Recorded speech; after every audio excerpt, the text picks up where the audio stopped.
नमस्कार मित्रों, स्वागत है आपका अडानिया एजुकेशन अकेडमी आसिंद के इस यूट्यूब चैनल पर। सुबह के 8 बज रहे हैं। मौसम काफ़ी सुहावना है और कोचिंग की पूरी बिल्डिंग खाली है। केवल मैं और कैमरामैन है। बिल्कुल सन्नाटा छाया हुआ है। इतनी सब बात के बाद आइए प्रारंभ करते हैं आज की कक्षा। हम जो है कक्षा 12 का रसायन विज्ञान पढ़ रहे थे और उसमें हमने जो विलियम जो अपना अध्याय है वो प्रारंभ कर रखा था और उसमें हम अणुसंख्यक गुणधर्म यानी कोलिगेटिव प्रॉपर्टीज पढ़ रहे थे। कुल 4 प्रकार की कोलिगेटिव प्रॉपर्टीज होती है। कौन कौन सी? वाष्प दाब में आपेक्षिक अवनमन, क्वथनांक में उन्नयन, हिमांक में अवनमन और परासरण दाब। उनमें से जो 3 जो कोलिगेटिव प्रॉपर्टीज यानी अणुसंख्यक गुणधर्म हम पढ़ चुके हैं और इनसे रिलेटेड प्रश्न भी हमने किए थे। और आज हम बात करेंगे परासरण दाब को लेकर हम बात करेंगे और इसके बाद एक अंतिम लास्ट वीडियो और आएगा वान हॉफ गुणांक। उसके बाद ये आपका चैप्टर जो है ये फिनिश हो जाएगा। ठीक है। दूसरा देखो जो कमेंट आते हैं कि सर, जैसे कुछ बच्चों ने कमेंट कर रहे हैं कि सर पहले चैप्टर का नेक्स्ट पार्ट। देखिए बात ऐसी है कि पहला चैप्टर कंप्लीट हो चुका है और दूसरा चैप्टर भी लगभग कंप्लीट होने को है। आप क्या कीजिए, प्लेलिस्ट जाकर चेक कीजिए एक बार। सारे के सारे वीडियो हमने प्लेलिस्ट में डाल रखे हैं। हर एक अलग वीडियो की या अलग क्लास की हमने एक प्लेलिस्ट बना रखी है। चाहे बायोलॉजी हो, चाहे फिजिक्स हो, चाहे केमिस्ट्री हो, मैथ हो, इंग्लिश हो, तो सबकी हमने अलग अलग प्लेलिस्ट बना रखी है। आप प्लेलिस्ट में जाइए। जैसे ही आप चैनल को खोलोगे आपको अगर आप देखोगे तो जैसे होम लिखा होगा, फिर वीडियो लिखा होगा, फिर क्या लिखा होगा, प्लेलिस्ट लिखा होगा। तो आप प्लेलिस्ट के ऊपर क्लिक कीजिए और उसमें आप देखोगे तो वहां आपको सारी प्लेलिस्ट के वाइज आपको क्लास वाइज आपको प्लेलिस्ट मिल जाएगी। आप वहां से आप हर सभी प्रकार के वीडियो आप देख सकते हैं। तो चलिए आज की कक्षा हम प्रारंभ करते हैं। बात कर रहे हैं हम परासरण दाब को लेकर। देखो परासरण को समझने से पहले हम एक छोटा सा टॉपिक और है, विसरण को समझ लेते हैं। विसरण क्या होता है? देखिए परासरण से पहले अपन सामान्य जानकारी प्राप्त कर लेते हैं। एक बार विसरण को लेकर बात करते हैं। विसरण नहीं, जिसे अपन बोलते हैं डिफ्यूजन। डिफ्यूजन क्या होता है आप यूं समझिएगा। उसको एक छोटे से मतलब प्रयोग से मैं समझाता हूं। वही तरीका मेरा शुरुआत में किसी भी कंसेप्ट को अगर आप समझ रहे हो, एक बार आप भूल जाइए कि आप साइंस के स्टूडेंट हैं। विज्ञान को एक बार साइड में रख दीजिए, आम नागरिक की तरह बैठिए। जैसे मान लो कि ये कोई आदमी है ए, ये बी है और ये सी है। ये तीनों आदमी अलग अलग जगह पे बैठे हुए हैं। इधर से एक आदमी आता है डी। डी नाम का कोई आदमी इधर से चलता है जिसने बहुत शानदार फॉग लगा रखा है, डीओ लगा रखा, बढ़िया मजेदार फॉग रेड आता है, शानदार खुशबू आ रही है इससे जबरदस्त। अब ये डी यहां से गुजरता है, ये चलता है और ये ए के पास से निकलता है। यहां से ये डी किसके पास से गुजरता है? ए के पास से। जैसे ही डी ए के पास से गुजरता, डी करता से माफ कीजिए ए करता है कि क्या खुशबू है। ठीक है। उसके बाद जैसे ही ये डी बी के पास गुजरता है, बी भी ओहो मजा आ गया, क्या खुशबू है। ठीक है। ये स्थिति किसकी है? सी की भी। इनके पास खुशबू कहां से आ रही? देखिए आप कहोगे सर डी ने परफ्यूम लगा रखा है इसलिए ए को भी खुशबू आ रही है जब डी ए के पास से गुजरता है। जब डी बी के पास से निकलता है तो बी को भी खुशबू आती है। जब डी सी के पास से निकलता है तो सी को भी खुशबू आती है। लेकिन डी को खुशबू नहीं आ रही। क्यों नहीं आ रही है? देखो जब इसने लगाया तब इसको खुशबू आई, उसके बाद इसको खुशबू आई नहीं रही है। ठीक है। अब क्या होता है कि ये ए जो है बहुत आध्यात्मिक प्रवृत्ति का आदमी है। ठीक है। ये जाता है, कहां जाता है? मंदिर जाता है। कहां जाता है? मंदिर। जैसे ये मंदिर के बाहर जाता है, इसको अगरबत्ती की खुशबू आती है। इसने कहा आज तो दिन बहुत अच्छा निकल रहा है, सुबह सुबह नींद से खुशबू आई, अब मंदिर से अगरबत्ती की खुशबू। अब देखिएगा कि ये मंदिर है, समझिएगा ध्यान से। यहां पर ये मान लेते हैं ये क्या हो गया? मंदिर हो गया। ठीक है। अब देखो मंदिर में क्या जली हुई है? अगरबत्ती लगी हुई है। अब ये जो अगरबत्ती है, मान लेते हैं ये अगरबत्ती है। इधर देखना, एक बड़ी सी अगरबत्ती यहां बना देता हूं मैं समझने के लिए। ये अगरबत्ती है। ये अगरबत्ती का क्या निकल रहा है? धुआं निकल रहा है, खुशबूदार धुआं निकल रहा है। ठीक है। अब ए यहां खड़ा है इस जगह पे, मंदिर से थोड़ा सा दूर है बाहर की तरफ। ठीक है। फिर भी ए के पास खुशबू आ रही है अगरबत्ती की। क्यों आ रही है? अब देखो अगर आपसे पूछा जाए कि धुएं की सांद्रता या अपन साधारण भाषा में धुएं की मात्रा कहां ज्यादा है, तो धुएं की मात्रा या सांद्रता कहां पर? यहां पर ज्यादा है। और यहां सांद्रता धुएं की क्या है? कम है। तो धुआं जो है वो उच्च सांद्रता से किस तरफ जाएगा? निम्न सांद्रता की तरफ जाएगा। उच्च सांद्रता से निम्न सांद्रता की तरफ जाएगा। इसलिए क्या होगा, जो ए है इसको क्या होगी? अगरबत्ती की खुशबू आएगी। अब आते हैं यहां पे, डी ने क्या लगा रखा था? परफ्यूम लगा रखा था। ठीक है, बॉडी के ऊपर छिड़क रखा था, तो इसके बॉडी के ऊपर परफ्यूम की सांद्रता क्या थी, ज्यादा थी। जब ये डी ए के पास से गुजरता है तो क्या ए ने परफ्यूम लगा रखा है, उसी टाइप का नहीं लगा रखा, यानी ए के पास परफ्यूम नहीं है तो इस ए के पास परफ्यूम की सांद्रता क्या है ही नहीं, या नगण्य है, ठीक है, या यूं कह सकते हैं कम है, ठीक है। तो जब डी जो है ए के पास से गुजरेगा तो डी पे के पास परफ्यूम की सांद्रता अधिक है, तो वो उच्च सांद्रता से निम्न सांद्रता की तरफ, यानी इसकी खुशबू किसके पास जाएगी, ए के पास जाएगी। ये डी जब बी के पास से गुजरेगा तो उच्च सांद्रता से निम्न सांद्रता की तरफ खुशबू तो किसको आएगी, बी को भी खुशबू आएगी, ठीक है। तो ये क्या हो जाता है, विसरण हो जाता है। विसरण की परिभाषा अपन क्या दे सकते हैं, यानी पदार्थों का उच्च सांद्रता से निम्न सांद्रता की ओर गमन करना या प्रवाहित होना क्या कहलाता है, विसरण कहलाता है। सीधी सी भाषा में कह सकते हैं पदार्थों का उच्च सांद्रता से निम्न सांद्रता की ओर प्रवाहित होना क्या कहलाता है, विसरण कहलाता है। पदार्थ का उच्च सांद्रता से निम्न सांद्रता की ओर प्रवाहित होना क्या कहलाता है, विसरण कहलाता है। इसमें किसी माध्यम यानी हवा माध्यम में, इसके अंदर क्या होगा, हवा क्या करेगी, माध्यम का काम करेगी, बाकी किसी प्रकार की परत या झिल्ली इसके अंदर नहीं होती है, ठीक है। तो विसरण क्या हो जाएगा, पदार्थों का उच्च सांद्रता से निम्न सांद्रता की ओर प्रवाहित होना क्या कहलाता है, विसरण कहलाता है। या कुछ जगह आपको लिखा हो सकता है कि पदार्थ के अणु का उच्च सांद्रता से निम्न सांद्रता की तरफ बात एक ही है, ठीक है, क्लियर। तो ये बात हो गई आपके विसरण की। अब हम बात करते हैं परासरण को लेकर, इसको ध्यान से समझिएगा। परासरण, परासरण दाब से पहले अपन बात करेंगे परासरण जिसे अपन बोलते हैं ऑस्मोटिक, ठीक है, ऑस्मोसिस कहते हैं, सॉरी। ऑस्मोसिस क्या होता है इसको समझते हैं। देखो, इसको समझने से पहले अपन एक कल्पना करते हैं कि आपके पास मान लो कि एक पात्र है, समझिएगा, अब इसको ध्यान से समझिएगा। ये एक पात्र है और इस पात्र के बीच में एक अर्धपारगम्य झिल्ली लगी हुई है। अर्धपारगम्य झिल्ली, अर्धपारगम्य झिल्ली किसे कहते हैं, ऐसी झिल्ली जो केवल चयनित पदार्थों को ही प्रवाहित या आने जाने देती है। अर्धपारगम्य झिल्ली को अपन शॉर्ट में लिखते हैं एसपीएम लिखते हैं। अर्धपारगम्य झिल्ली को अपन शॉर्ट में क्या लिखते हैं, एसपीएम लिखते हैं। ये एक अर्धपारगम्य झिल्ली है, ठीक है। इससे पहले अपन बात करते हैं, देखिएगा, आपके पास एक पात्र ए है और एक पात्र बी है। पात्र ए के अंदर आपने जल लिया 1 लीटर और बी के अंदर भी आपने जल लिया 1 लीटर, ठीक है। इसके अंदर मान लो कि मैंने 200 ग्राम क्या घोल दी, चीनी घोल दी, और इसके अंदर मैंने चीनी घोल दी कितनी, 500 ग्राम, मैंने आधा किलो चीनी घोल दी, ठीक है। अब तुम्हें पूछा जाए कि सांद्र विलयन कौन सा है, ए है या बी है, सांद्र विलयन किसे कहेंगे। तो देखो, प्रारंभ में जब हमने अध्याय शुरू किया था तो उस वक्त मैंने बताया था सांद्र विलयन यानी जिस विलयन के अंदर विलय कणों की मात्रा क्या होगी, ज्यादा होगी, उसे हम क्या कहेंगे, सांद्र विलयन। और जिसके अंदर विलय कणों की मात्रा क्या होगी, कम होगी, उसे हम क्या कहेंगे, तनु विलयन, ठीक है। तो इसको अब एक भाषा में अपन ये समझ लीजिए कि जो तनु विलयन है, क्योंकि इसके अंदर देखो विलय कण, यानी इसके अंदर शक्कर कितनी गोली अपन ने 200 ग्राम, इसके अंदर कितनी गोली 500 ग्राम, यानी ये जो विलयन होगा कैसा होगा, तनु होगा, और ये विलयन कैसा होगा आपका, सांद्र होगा। कैसा होगा, सांद्र होगा। यानी जब विलयन के अंदर विलय कणों की मात्रा अधिक हो तो उसे हम क्या कहेंगे, सांद्र विलयन, और जब विलय कणों की मात्रा कम हो तो उसे क्या कहेंगे, तनु विलयन। इसके लिए जो आपका जो परासरण, माफ कीजिएगा, जो विलयन का जो फर्स्ट पार्ट है उसको आप देख सकते हो, और उसको देखने के लिए आप आई बटन पे क्लिक कीजिए, वहां आपको वीडियो मिल जाएगा फर्स्ट पार्ट, वहां आप इसके बारे में समझ सकते हो, तनु विलयन क्या है, सांद्र विलयन क्या है, उसको लेकर आप समझ सकते हो। तो देखिए कि ये तनु विलयन है, ये सांद्र विलयन है। अपनी भाषा में, अपन साधारण भाषा में कह सकते हैं कि ये तनु विलयन यानी ये पतला है। आपके पास देखो पानी ज्यादा है और उसके अंदर आपने थोड़ी सी शक्कर डाली तो विलयन यानी जो चाशनी बनेगी क्या बनेगी, पतली बनेगी, और ज्यादा शक्कर डालेगी तो चाशनी क्या हो जाएगी, गाढ़ी हो जाएगी। चाशनी क्या हो जाएगी, गाढ़ी। यानी अपन ये कह सकते हैं ये गाढ़ा है और ये पतला है, ठीक है।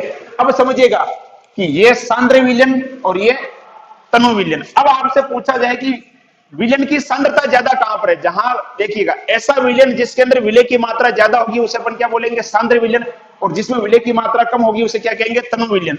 यानी अगर आपसे पूछा जाए कि विलयन की सांद्रता ज्यादा कहां है बताओ, तो अपन कहेंगे कि विलयन की सांद्रता यहां पर विलयन की सांद्रता क्या है, ज्यादा है, और यहां विलयन की सांद्रता क्या है, कम है। समझिएगा ध्यान से, यहां विलयन की सांद्रता क्या है, ज्यादा है, और यहां विलयन की सांद्रता क्या है, कम है।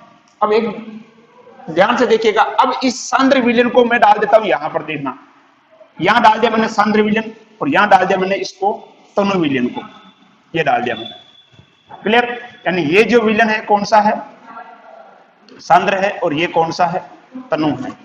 अब समझिएगा ध्यान से कि ये जो विलयन है ये वाला तनु है और ये कैसा है, सांद्र है, यानी अपन कह सकते हैं ये पतला है और ये गाढ़ा है। ठीक है, अब बीच में एक अर्ध पारगम्य झिल्ली लगी हुई है। अर्ध पारगम्य झिल्ली जैसे मान लो कि आपका पोटेशियम फेरोसाइनाइड हो गया, फिनोल हो गया, इनकी बनी होती है। और एक अर्ध पारगम्य झिल्ली को आप छोड़ दो, एक अपन नॉर्मल कपड़े की बात करते पहले। अर्ध पारगम्य झिल्ली एक प्रैक्टिकली चीज है, आप पहले अपन देसी तरीके से समझते हैं। बीच में आपने एक कपड़ा लगा रखा है, इधर शक्कर का विलयन क्या है, बहुत गाढ़ा है, और इधर क्या है, तनु है, यानी इधर जल की मात्रा भी ज्यादा है। ठीक है, अब बताओ यहां से जो जल है, क्या जल यहां से इधर जाएगा या इधर से जल इधर आएगा? ठीक है, एक तरफ गाढ़ा विलयन बना हुआ है, एक तरफ पतला विलयन बना हुआ है। ठीक है, ये पतला विलयन है, ये गाढ़ा विलयन है। तो आप कहोगे सर यहां से जो जल के अणु हैं ये इधर आएंगे, क्योंकि ये गाढ़ा है, तो गाढ़ा का तो जा नहीं सकता, आएगा तो किसका आएगा, पतले का ही आएगा, तो यहाँ का जल इधर आएगा। ठीक है, अब बताओ कि यहां से जल आएगा या शक्कर के कण आएंगे, बताओ भाई। अपन ने चीनी गोली थी, ठीक है, और इसमें भी क्या गोली हुई है, चीनी गोली हुई। इधर भी जल भरा हुआ है, इधर भी जल भरा हुआ है। इधर विलयन कैसा है, सांद्र यानी गाढ़ा है, इधर तनु यानी क्या है, पतला है। ठीक है, अब इधर से अगर कोई पदार्थ आएगा तो चीनी तो आएगी नहीं, आएगा तो क्या आएगा, जल आएगा, और जल क्या है, विलायक है। जल क्या है, विलायक है। अब देखो ये सांद्र विलयन है, ये मतलब इसकी सांद्रता क्या है, ज्यादा है, और ये तनु विलयन है, इस मतलब इसकी सांद्रता क्या है, कम है। और इस तनु विलयन से इधर क्या आ रहा है, जल आ रहा है, और जल क्या है, विलायक है। अब ध्यान से दीजिएगा, यही परिभाषा बनेगी आपकी। ये क्या है, बीच में अर्धपारगम्य झिल्ली है। अब जो भी क्रिया हो रही है किसकी उपस्थिति में हो रही है, अर्धपारगम्य झिल्ली की उपस्थिति में हो रही है। अर्धपारगम्य झिल्ली की उपस्थिति में ये जो तनु विलयन है, इस तनु विलयन से जो विलायक यानी जल के जो कण है किस तरफ आ रहे हैं, सांद्र विलयन की तरफ आ रहे हैं। यानी विलयन तनु है, इसका मतलब उसकी सांद्रता क्या है, कम है, और विलयन सांद्र है, इसका मतलब उसकी सांद्रता क्या है, अधिक है। तो इसके परासरण की परिभाषा अपन क्या दे सकते हैं, ठीक है, लिख लीजिएगा। परासरण किसे कहेंगे, अर्धपारगम्य झिल्ली की उपस्थिति में, अर्धपारगम्य झिल्ली की उपस्थिति में, अर्धपारगम्य झिल्ली की उपस्थिति में निम्न सांद्रता वाले, अर्धपारगम्य झिल्ली की उपस्थिति में निम्न सांद्रता वाले विलयन से, अर्धपारगम्य झिल्ली की उपस्थिति में निम्न सांद्रता वाले विलयन से विलायक के कणों का, विलायक के कण ध्यान रखना, जल जाएगा। अर्धपारगम्य झिल्ली की उपस्थिति में निम्न सांद्रता वाले विलयन से विलायक के कणों का उच्च सांद्रता वाले विलयन की तरफ प्रवाहित होना क्या कहलाता है, परासरण कहलाता है। अर्धपारगम्य झिल्ली की उपस्थिति में, अर्धपारगम्य झिल्ली की उपस्थिति में विलायक के कणों का निम्न सांद्रता वाले विलयन से उच्च सांद्रता वाले विलयन की तरफ प्रवाहित होना क्या कहलाता है, परासरण कहलाता है। क्लियर। अर्धपारगम्य झिल्ली की उपस्थिति में विलायक के अणु का निम्न सांद्रता वाले विलयन से उच्च सांद्रता वाले विलयन की तरफ प्रवाहित होना क्या कहलाता है, परासरण कहलाता है। क्लियर। तो ये हमने बात की परासरण की, लेकिन अपने को पढ़ना क्या है, परासरण दाब पढ़ना है। तो ये तो केवल परासरण हुआ है, बात करते हैं परासरण दाब की। परासरण दाब किसे कहेंगे, इधर देखिएगा ध्यान से, परासरण दाब। ठीक है, इसको समझने के लिए मैं इसको थोड़ा अलग से बना देता हूं। परासरण दाब क्या होता है, ठीक उसी प्रकार का जैसे मान लो कि आपके पास एक पात्र है, इस तरह से एक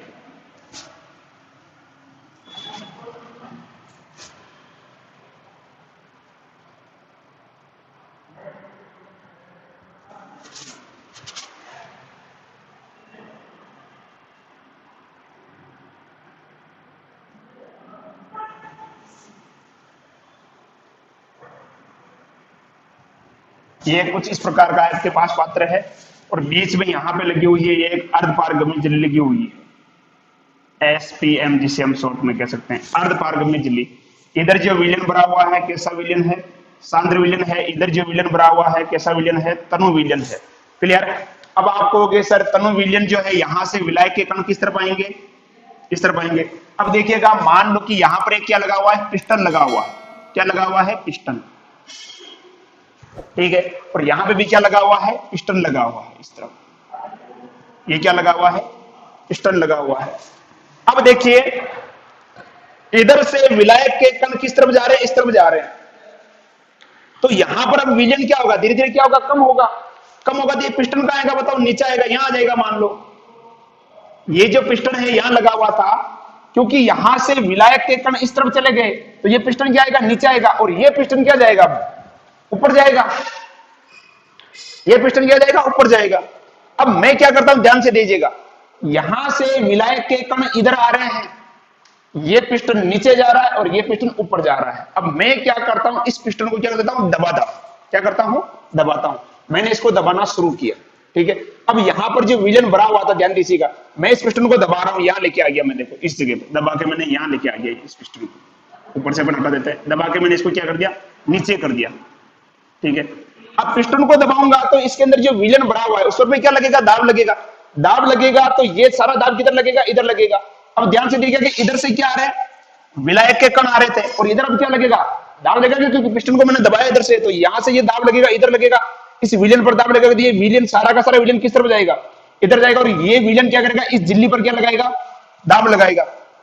इस झिल्ली पर दाब लगाएगा तो इधर से जो विलायक के कण आ रहे थे, क्या वो इधर आएंगे, नहीं आएंगे, वो क्या हो जाएंगे, रुक जाएंगे। यानी जो विलायक के कण इस तरफ आ रहे थे, अब वो क्या हो जाएंगे, रुक जाएंगे। क्यों रुके, क्योंकि हमने ये क्या लगाया, दाब लगाया। जब विलायक के कण इधर से इधर आ रहे थे तो उस क्रिया को हम क्या कह रहे थे, परासरण कह रहे थे।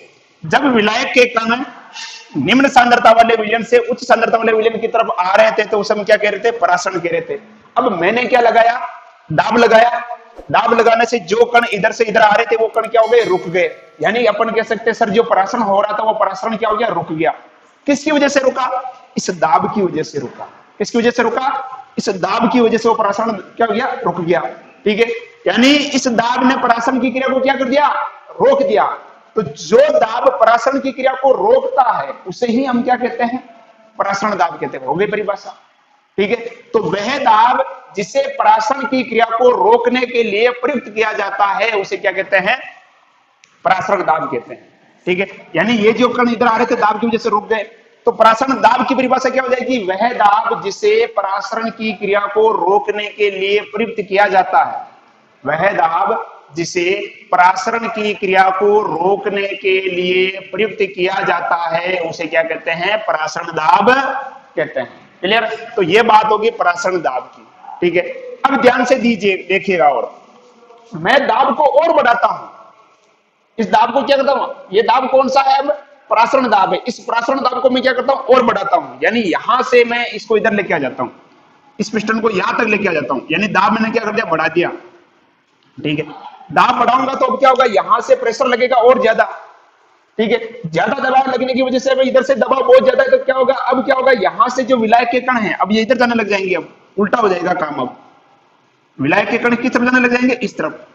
यानी उच्च सांद्रता से अब किस तरफ जाने लग जाएंगे, निम्न सांद्र विलयन की तरफ चलने लग जाएंगे, ठीक है। तो यानी परासरण का अब क्या होने लग गया, उल्टा हो रहा है। परासरण का क्या हो रहा है, अब उल्टा काम हो रहा है, ठीक है। जब परासरण का उल्टा होगा तो अपन क्या बोलेंगे, पर परासरण।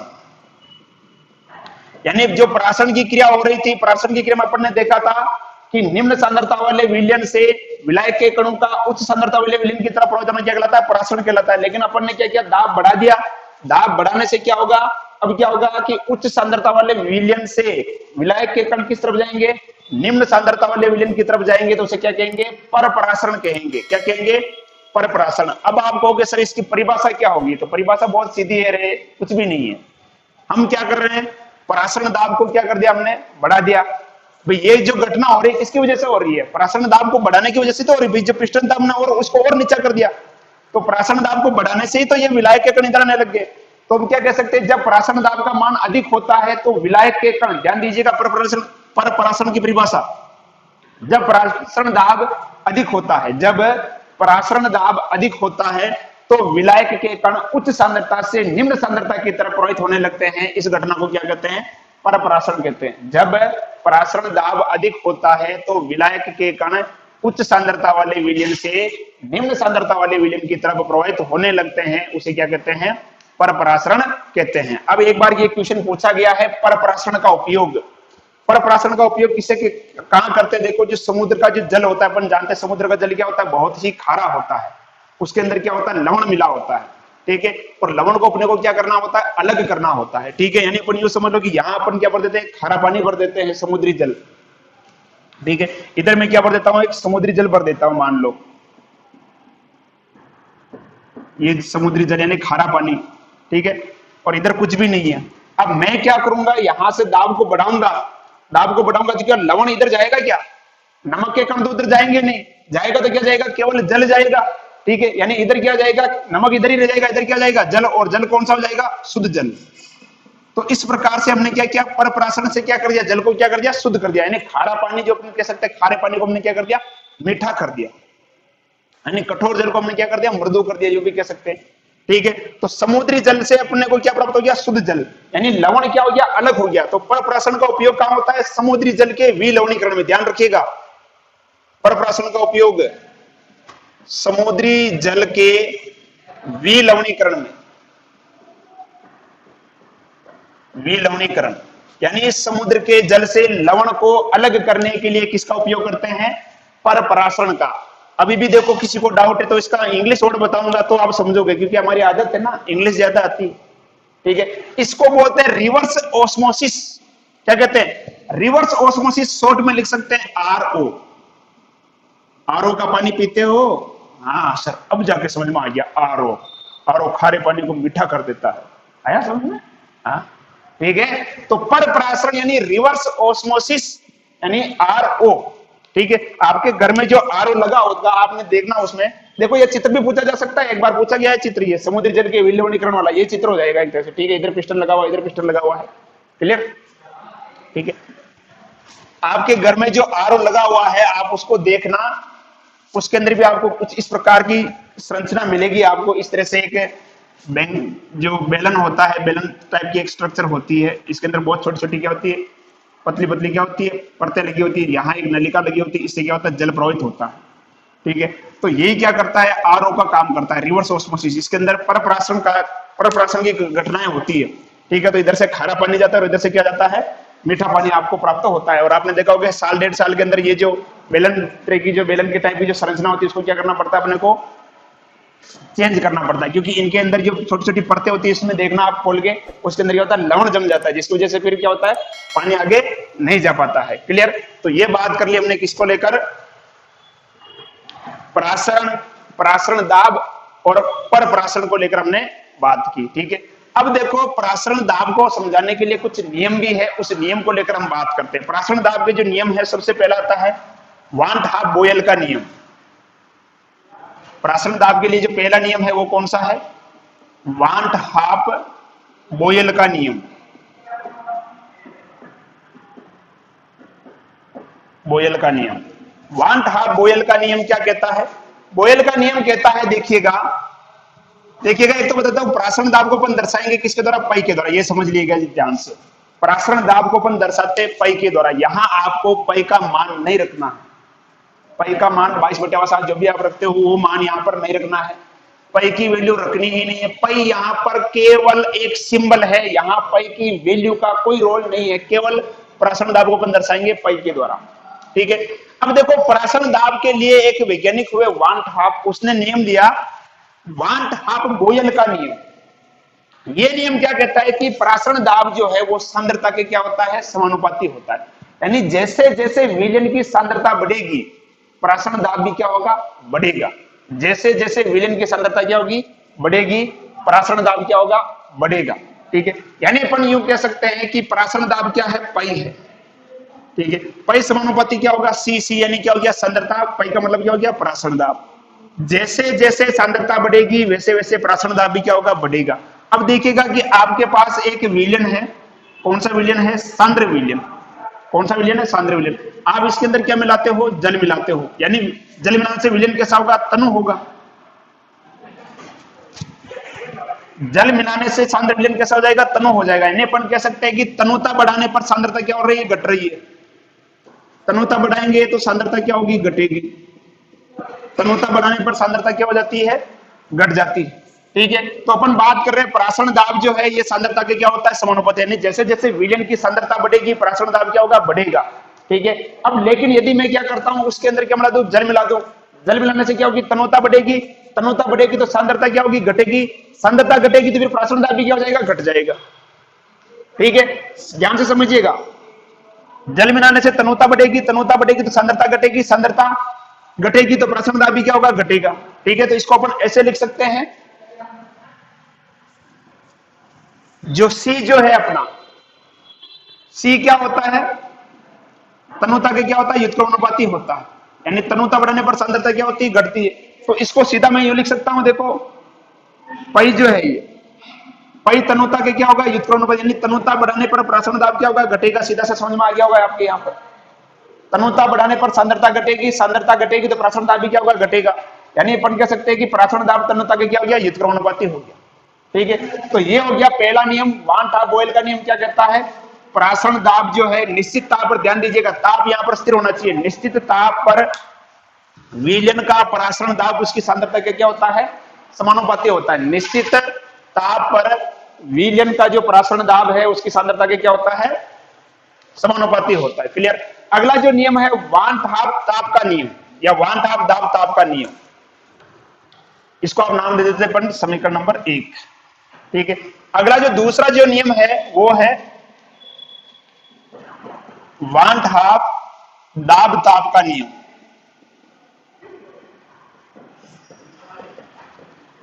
वान टॉप दाब ताप का नियम देखो ये क्या कहता है कि निश्चित सांद्रता पर विलयन का प्रासरण दाब ताप के क्या होता है, समानुपाती होता है। निश्चित सांद्रता पर विलयन का प्रासरण दाब ताप के क्या होता है, समानुपाती। जैसे जैसे ताप बढ़ाएंगे प्रासरण दाब भी क्या होगा, बढ़ेगा। जैसे जैसे ताप बढ़ाएंगे प्रासरण दाब क्या होगा, बढ़ेगा। ठीक है, तो दो चीजें आ गई आपके पास, देखो एक तो पाई व्युत्क्रमानुपाती V और पाई समानुपाती T, इसको समीकरण नंबर 2 कर देते हैं। ठीक है, अब देखिएगा अपन दोनों समीकरणों को अपन ऐड करके देखते हैं।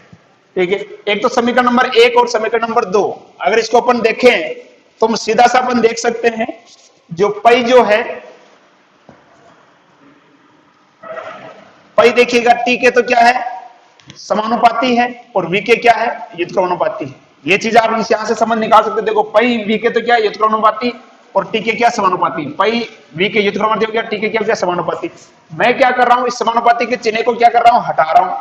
जब भी अपन समानुपाती के चिन्ह को हटाते हैं तो कोई ना कोई एक स्थिरांक लगाते हैं। तो यहां पर एक स्थिरांक ले सकते हैं अपन S, और ये क्या हो जाएगा T, और ये क्या है V। अब देखिएगा यहां पर एक चीज ध्यान दीजिएगा, अगर आप RBSc यानी माध्यमिक शिक्षा बोर्ड राजस्थान के विद्यार्थी हैं तो यहाँ आपको S मिलेगा, और यदि आप NCERT से पढ़ रहे हैं तो यहाँ S की जगह आपको क्या मिल सकता है, R मिल सकता है। R लिखो या S लिखो, कोई फर्क नहीं पड़ रहा है, क्योंकि इसकी जो वैल्यू होती है किसके बराबर होती है, R के बराबर होती है। और R क्या है, सार्वत्रिक गैस नियतांक होता है। R क्या होता है, सार्वत्रिक गैस नियतांक होता है, ध्यान दीजिएगा। R क्या है, सार्वत्रिक गैस नियतांक होता है। और R लिखो चाहे S लिखो, बात एक ही यहां पर। ठीक है, तो पाई बराबर क्या हो जाएगा, ST/V। S यहां पर क्या हो गया, स्थिरांक। V क्या हो गया, विलयन की तन्यता कह सकते हो या आयतन कह सकते हो। T क्या हो जाएगा, ताप हो जाएगा, परम ताप। और पाई क्या हो जाएगा, प्रासरण दाब।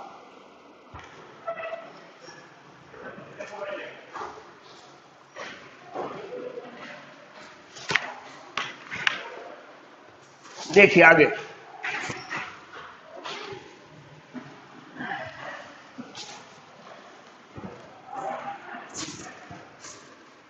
यानी आपके पास आ गया पाई बराबर ST/V, ये कंडीशन आ गई। S की जगह पर आप R भी लिख सकते हो। अब मैं V को इधर ले जाता हूं तो ये क्या हो जाता है आपका, पाई V बराबर क्या हो जाएगा, ST, या लिख सकते हो आप पाई V बराबर क्या हो जाएगा, RT। S की जगह पर R भी लिख सकते हैं अपन।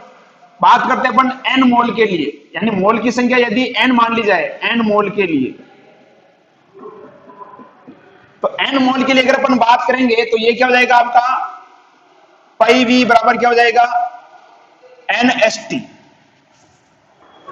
क्या हो जाएगा, NST, या फिर पाई V बराबर क्या हो जाएगा, NRT। इससे कुछ याद आया, पाई V बराबर NRT 11th के अंदर आपने पढ़ा होगा, PV = NRT। PV = NRT आदर्श गैस समीकरण, कक्षा 11 के अंदर पढ़ा ना, आदर्श गैस समीकरण। क्लियर। तो ये इस तरह से हो गया। अब देखो यहां पर N क्या है, देखो N यहां पर है मोल। N यहां पर क्या है, मोल। और मोल क्या होता है बताओ, देखो इधर इसको मैं लिखता हूं वापिस, पाई V बराबर NST जो है, ध्यान दीजिएगा। अगर मैं V को नीचे भेज देता हूं इधर, पाई बराबर एम वी एस टी। तो ये क्या है बताओ, ये है सांद्रता। मोल बटे आयतन क्या होती है, सांद्रता होती है। मोलरता वगैरह अपन पढ़ चुके हैं दूसरे पार्ट के अंदर, ठीक है। एन अपॉन वी ये क्या होती है, सांद्रता। सांद्रता को अपन लिख सकते हैं किसके द्वारा, सी के द्वारा लिख सकते हैं। तो एक फॉर्मूला ध्यान दीजिएगा, ये निकल के आएगा आपका पाई बराबर सी एस टी या पाई बराबर सी आर टी। एक ही बात है, कोई सा भी लिखो आप। पाई बराबर सी एस टी, सी कहां से आएगा देखो, मोल बटेवा आयतन क्या होता है, सांद्रता होता है, ठीक है। सांद्रता की जगह मैं क्या लिख सकता हूं, सी लिखता हूं। सी एस टी लिखो चाहे सी आर टी लिखो। एक चीज और निकल के देखो, यहां से तो आप क्या निकाल सकते हो, प्रासरण दाब निकाल सकते हो। क्या निकाल सकते हो, प्रासरण दाब, पाई निकाल सकते हो। यहां से क्या निकल जाएगा, प्रासरण दाब निकल जाएगा। लेकिन शुरुआत में जब हमने बात की थी, जब अणुसंख्यक गुणधर्म टॉपिक शुरू किया था, तो मैंने बताया था कि अणुसंख्यक गुणधर्म का जो उपयोग किया जाता है वो अपन क्या करते हैं, अज्ञात विलेय का अणुभार ज्ञात करने के लिए किया जाता है। किसके लिए करते हैं अपन, अज्ञात विलेय का अणुभार ज्ञात करने के लिए हम क्या करते हैं, इसका उपयोग करते हैं, अज्ञात विलेय का अणुभार, ठीक है। तो यहां से आप क्या ज्ञात कर सकते हो, प्रासरण दाब ज्ञात कर सकते हो। लेकिन अपने को ज्ञात क्या करना है, अज्ञात विलेय का क्या करना है, अणुभार ज्ञात करना है। अज्ञात विलेय का अणुभार अगर मेरे को ज्ञात करना है तो कैसे ज्ञात करेंगे, देखो इधर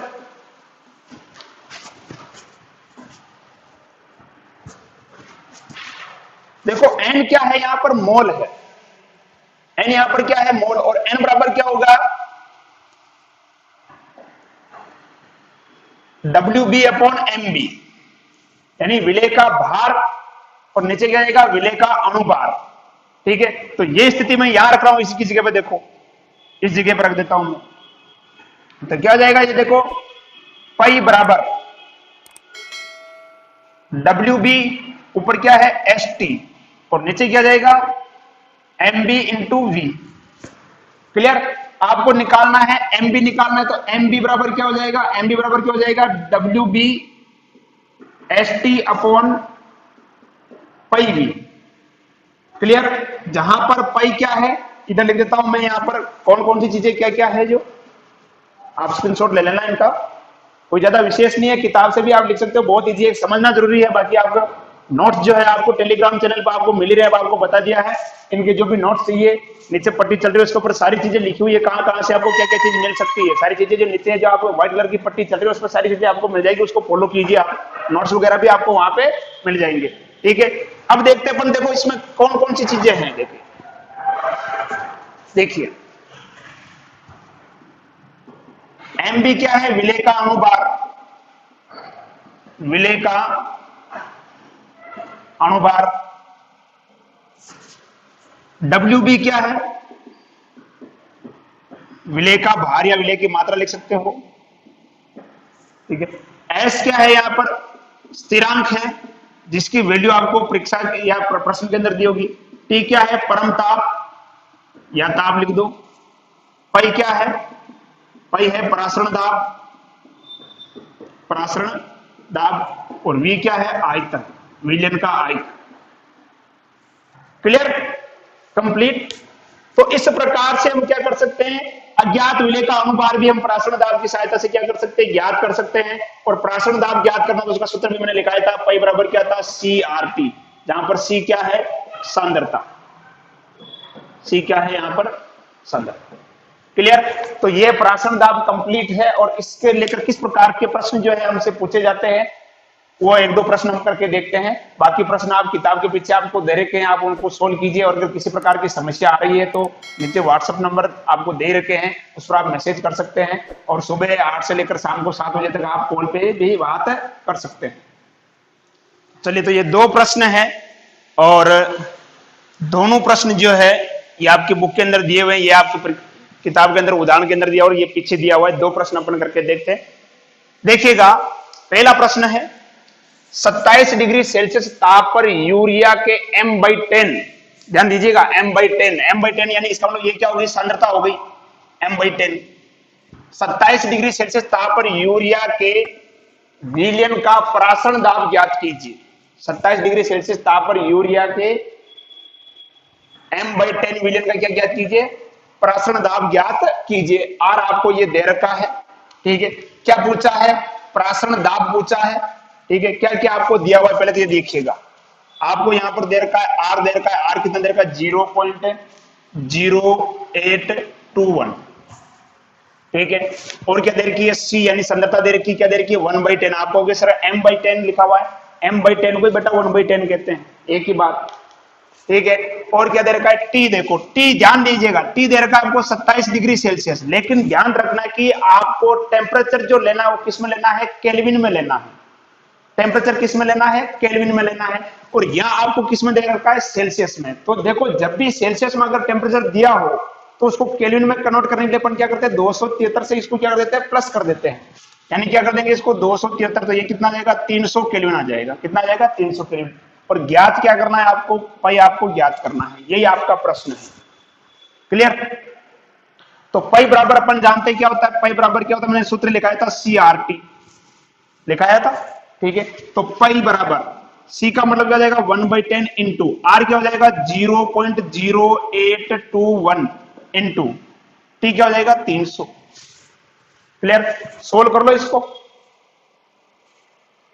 इसको सोल्व करके लगभग आपके पास आएगा 2.46 ATM आंसर आ जाएगा ये इसका, ठीक है। तो इस प्रकार से सीधा सा प्रश्न है यार, किसी प्रकार का लोड लेने की जरूरत ही नहीं है इसके अंदर, कोई बटन नहीं है, बहुत इजी प्रश्न है। और इस चैप्टर से जितने भी न्यूमेरिकल आएंगे बहुत इजी है, बहुत ही इजी, बेबी न्यूमेरिकल आते हैं, बहुत इजी तरीके से कर सकते हो आप, क्लियर।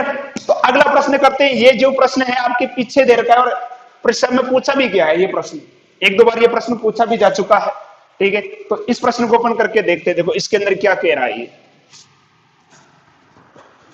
देखिए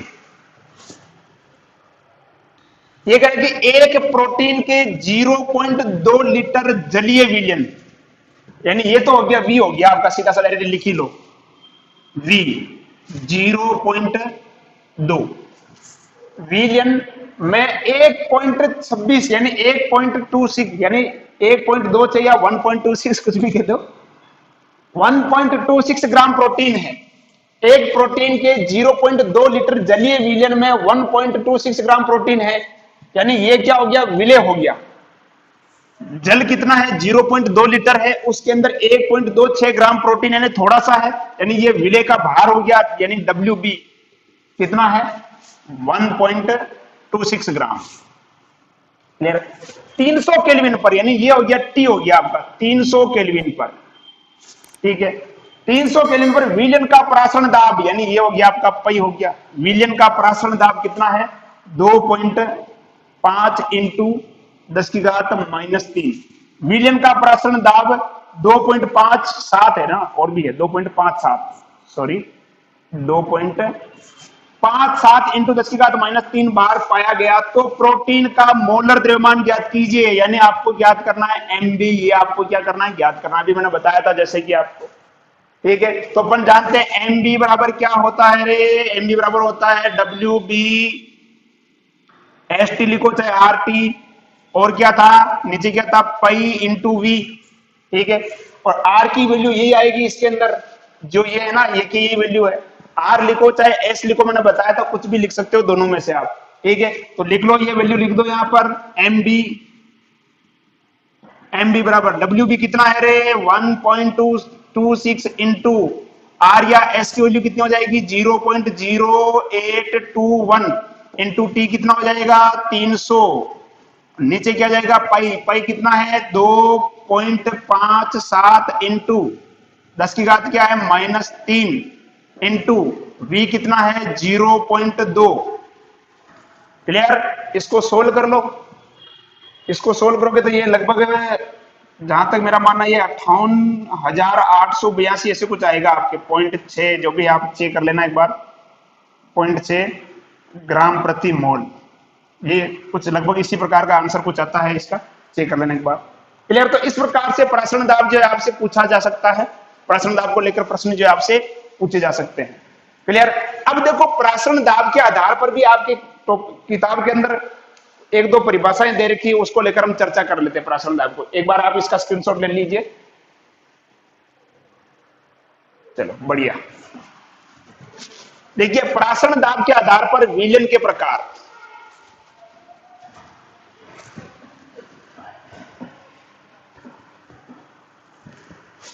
देखिए इधर मेरे पास एक पात्र है, मैं केवल समझा रहा हूं, इसके अंदर कुछ ज्यादा लोड लेने की जरूरत नहीं है, बस सीधी सी आपको याद रखनी है, प्राशन दाब की परिभाषा याद रखनी है।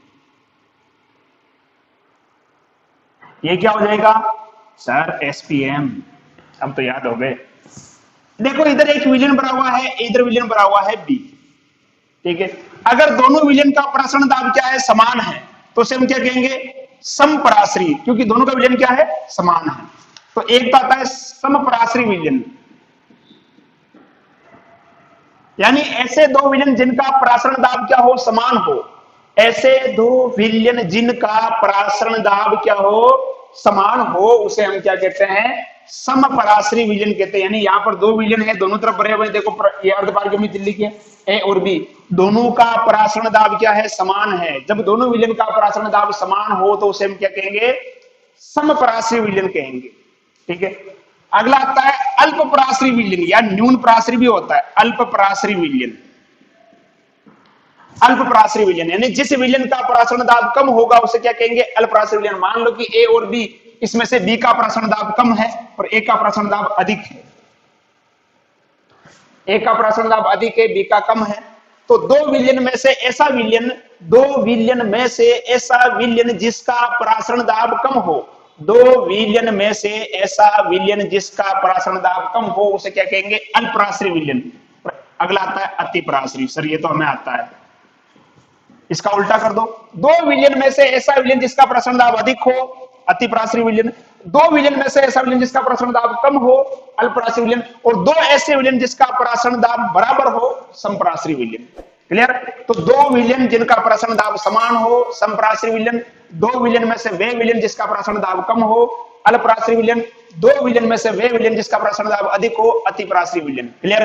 तो इसी के साथ हमारा जो ये प्राशन दाब वाला जो टॉपिक है ये कंप्लीट होता है। अगर इसमें भी किसी प्रकार की कोई समस्या है, जहां तक मेरा मानना है, जो मैंने क्लियर कराया है, हर छोटी छोटी चीज मैंने बिल्कुल अच्छे से समझाई है, कंप्लीट तरीके से समझाया है, फिर भी किसी भी प्रकार की अगर कोई समस्या है तो कमेंट बॉक्स खुला है, कमेंट करके बताइए। नीचे आपको नंबर दे रखे हैं, नंबर पे आप व्हाट्सएप कीजिए। सुबह 8 से शाम को 7 बजे तक आप कॉल कर सकते हैं।